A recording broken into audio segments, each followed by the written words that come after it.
मुख्यमंत्री के इशारे पे वहाँ के लोकल मंत्रियों ने कहा कि झगड़ा हो जाएगा, 5-10 मरेंगे आपस में। पुलिस मौजूद थी, पुलिस की मौजूदगी में फायर, तलवारों से हमला। और मैं उन दो काम करूँ जना जैसे बैठे बैठे रो पापो काट दियो रे मारिया माने मारिया, कि झगड़ा हो जाए, 5-10 मर जाए और हनुमान को बदनाम कर दो। पिक्चरें धीरे धीरे बाहर आ रही है, आप देख रहे हो रोज कहीं न कहीं, है ना। कभी कोई आइसक्रीम खाते हुए आ रही, कभी आइसक्रीम चाटते हुए, कभी। जब मोदी और अमित शाह ने अघोषित इमरजेंसी लगा रखी है, कोई भी बोलता है उसके घर पे ईडी सीबीआई भेज देते हैं। और वोट सही जगह पे डालो, ये काम करोगे तभी जिंदा व्यक्ति आपके भी लड़ने वाले रहेंगे। अरे आपको याद होगा जबरन खेतों में पटक पटक के नसबंदियां कर दी थी लोगों की उस समय। ताराराम जी, इमरजेंसी का जो खेल था, तब कोर्ट कहाँ गए थे? हिंदुस्तान का जवान पूछना चाहता है उस समय न्यायालय कहाँ गए थे जब इंदिरा गांधी जी ने इमरजेंसी लगाई?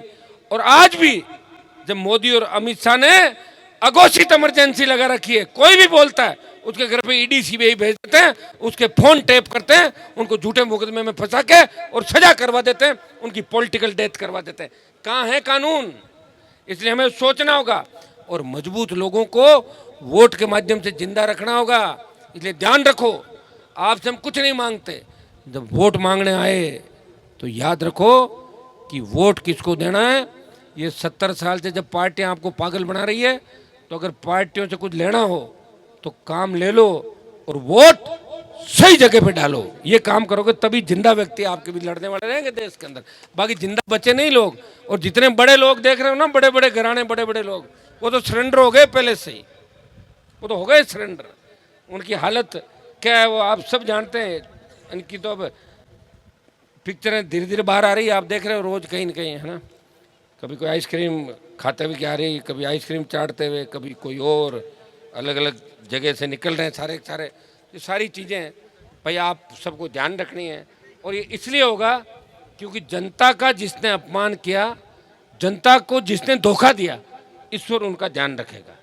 और जो जनता के साथ है, तो ईमानदारी से लड़ रहा है, उसकी भगवान मदद। खरनाल के मेले के अंदर देखा नहीं कि सरकार क्या चाह रही थी कि झगड़ा हो जाए, 5-10 मर जाए और हनुमान को बदनाम कर दो। लेकिन तेजाजी महाराज की कृपा मेरे ऊपर है, हो भी गया, सब कुछ ठीक हो गया और पाप जिनको लगना लग गया और मामला ठीक हो गया। बाड़मेर में जब मेरी गाड़ी पे हमला कराया था, उस समय मुख्यमंत्री के इशारे पे वहाँ के लोकल मंत्रियों ने कहा कि झगड़ा हो जाएगा, 5-10 मरेंगे आपस में।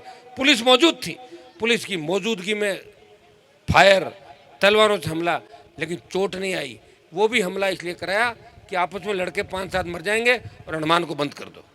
लेकिन हनुमान पे तेजाजी महाराज की कृपा है, तमाम शेड्यूल कास्ट के भाइयों का आशीर्वाद है, दुआ है कि हनुमान मजबूत रहना चाहिए। इसलिए झगड़े और ये बदमाश जीते राजस्थान के अंदर, मैंने सब देख लिया और जिसके पीछे पड़ा उसको ठीक किया, जिन नेताओं के पीछे पड़ा उनको दिन में तारे दिखाए, वसुंधरा को राजनीति बुला दी और कई जो लोग थे इधर उधर भाग गए।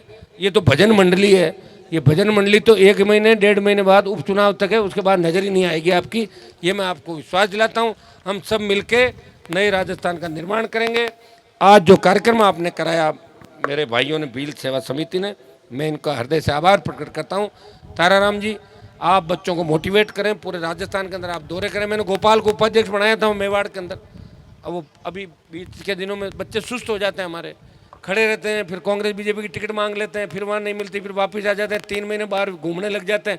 अपने बच्चे सीधे हैं, अपने बच्चे इतने सीधे हैं कि उनको कोई व्यक्ति ले जाके दूसरी जगह खड़ा कर दे ना कहीं और, तो पीछे वाले को भूल कर उसके साथ हो जाता है।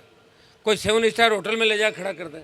मैंने देखा कई गाँव के लोगों को, भाई हम तो 7 स्टार होटलों के अंदर रहे नहीं कभी, लेकिन वहाँ देखते हैं और चारों तरफ देखते हैं, अरे अरे होटल जोर की कर दी, अरे बड़ंदे थारे कहीं करो आप रहने को देख मजा ले, खानो का घर जा पाचो, रहना तो घर में है क्यों ताराराम जी। वो मतलब उस व्यवस्था से प्रभावित हो जाते हैं। तो सरकारें यही चाहती है कि हमारे लोगों के कंधे पे बंदूक रख के उनको तोड़ें, उनको अपनी तरफ मिला लें और अपनी कौम के दुश्मन के रूप में खड़ा कर दें। आज समझ नहीं आता तो समझ जाओगे सारा काम ठीक होगा। छोटा मोटा मांगे मौका को नहीं यार, ब्याह में को नहीं, तो फिर ब्याह में फिर आ जावा, सवामणी में आ जावा, फिर अटी फिर और कट जावा, तीनों एक मदद आएगा। तो अब ध्यान रखना है कि अब आ रहा उपचुनाव, और उपचुनाव में अभी आप लोगों को खींच में अभी मैंने तय नहीं किया क्या करना, आप लोगों को बैठ के तय करूंगा। लेकिन अब का जो मुकाबला है वो मुकाबला दिल्ली की सरकार से सीधा मुकाबला है। कमज़ोर नहीं पड़ोगे। धनारी वाले मेरा ध्यान रखने के लिए इधर कुर्ती आसपास के इलाके में आ जाओगे ना, सारे लोग आप आ जाना, क्योंकि मैं ही वो व्यक्ति हूँ जब आपके ताराराम जी को भी उधर लेके जाऊंगा लोकसभा विधानसभा की ओर। ताराराम जी नहीं, मेघवाल समाज से, रेगर समाज से, तमाम समाजों से, सर्व समाज से। दोनों बार जब पार्टी बना के लड़ा तो 3 राजपूत समाज के कैंडिडेट भी मैंने उतारे, टिकटें दी, वोट मांगे, तमाम राजपुरोहित समाज से लेकर तमाम समाजों को, ब्राह्मण समाज भी। तो भाइयों, जब हम बड़ा मन रख के पार्टी बना के हम जब लड़ते हैं तो हमारे लिए एक जाति नहीं रहती। हाँ, ये सही है कि मैं जिस जाति में मैंने जन्म लिया वो जाति मेरे लिए गौरवान्वित महसूस करती है अगर मैं अच्छा काम करूँगा। और मैं उन 2 काम करूँगा ना, जैसे बेटा बेटा रो पापो काट दियो रे, मारिया माने मारिया, ऐसा ओछाणा की बात में बहुत ज़्यादा अच्छी तरीके में जाना होता है। बहुत तकलीफ पड़ी आप में। फिर भी उस वक्त मैं ही आया था, कोई नहीं था, मैं आया, मैंने उस परिवार को आगे किया, दोबारा भी मैंने डिस्टर्ब नहीं किया। वो जाने उनके कर्म जाने, RLP को लड़ाई नहीं मैंने उस के अंदर। तुम जानो भाई, तुम्हारा मुकाबला करते रहो, मेरा कोई लेना देना नहीं, अपना आप फेल हो गए।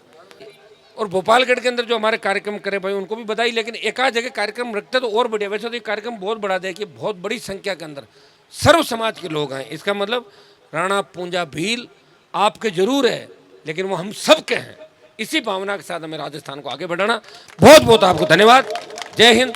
और एक चीज़ आप और तय करें कि जितने भी हमारे मोहल्ले हैं, देखो मुझे तो आप कागज़ दे दिया करो, नायक समाज की कोई ढाणियाँ, भील समाज की ढाणियाँ बिजली से वंचित है, पानी से वंचित है, कोई सामुदायिक भवन बनाना है, कोई पुस्तकालय खुलवाना है, डिजिटल लाइब्रेरी, सड़क बनानी, तो मुझे आप कागज़ देते रहो, काम आपके फटाफट होंगे। और काम में कभी भेदभाव रखा नहीं, आप ये अच्छी तरह जानते हैं। और इसीलिए मैं यहाँ खड़ा हूँ कि सब लोगों ने प्रयास कर लिया, फिर भी अभी तक हनुमान बेनीवाल सबकी सेवा करने के लिए खड़ा है। और आगे भी आप ध्यान रखोगे। बहुत बहुत आपको धन्यवाद।